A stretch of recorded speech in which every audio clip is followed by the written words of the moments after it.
is Judo Ashita, Zeta Gundam ready to launch! My fellow hack and slash junkies, it doesn't get much better than the Dynasty Warriors series for copious amounts of total battle control and riveting storylines that will have you hooked on your console for hours. But do you know what's better? Replacing the same old Chinese generals and their armies and the Romance of the Three Kingdoms storyline with gigantic mechas known as mobile suits from that timeless space-age anime known as Mobile Suit Gundam. If this tickles your fancy, you might want to run out and get a copy of Dynasty Warriors Gundam 2, developed by the good folks at Koei and Omega Force, and published by Namco Bandai Games for PS3, also for PS2 and Xbox 360.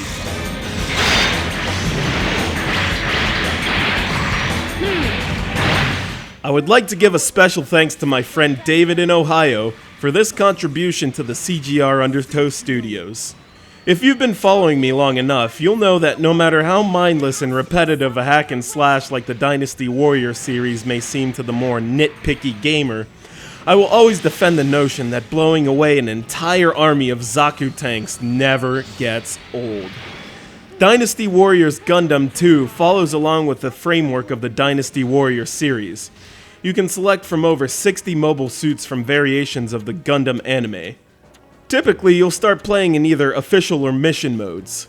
Official mode will take you through the Universal Century timeline, which covers plotlines of Mobile Suit Gundam, Zeta Gundam, Double Zeta, and the Char's Counterattack movie.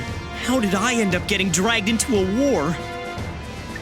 I brought some food for you, Amuro. I'm not hungry. But you've got to eat, Amuro. You're the only one who can pilot the Gundam. Mission mode is a little less linear and offers the player more choices as to where the story goes, with different playable characters and mobile suit customization. But gameplay for either is quite similar. Once you're thrust into the middle of battle with your mobile suit, you'll discover that all too familiar hack and slash style all over again in its repetitive greatness. Requesting immediate status report. Attack combos can be activated just as you would in regular Dynasty Warriors, but there is the addition of the charge attack, where you hold down the square button to bide your attack power and then release it in a blast of fury. Wow, Amuro, that's some hot stuff! The game does well to include elements of the story whenever appropriate, which adds life to the static style of gameplay. I don't care if it's a war. I'm going to save Lena. One feature I liked a lot is the quick time events. If you happen to strike your opponent at the same time as he does you, you will have to follow the button sequence that shows up on the screen in order to overpower your adversary and gain the upper hand in combat.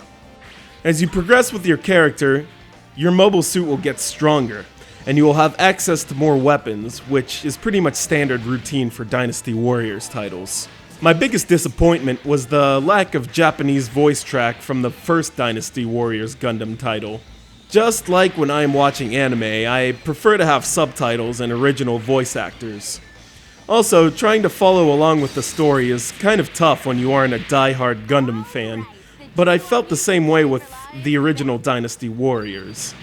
So I just put all my eggs into the hack and slash basket and pay more attention to the pretty graphics and the undisputed amount of detail put into making each mobile suit look as flashy and powerful as possible, and suddenly, I'm not so disappointed anymore. Nice work, Judo!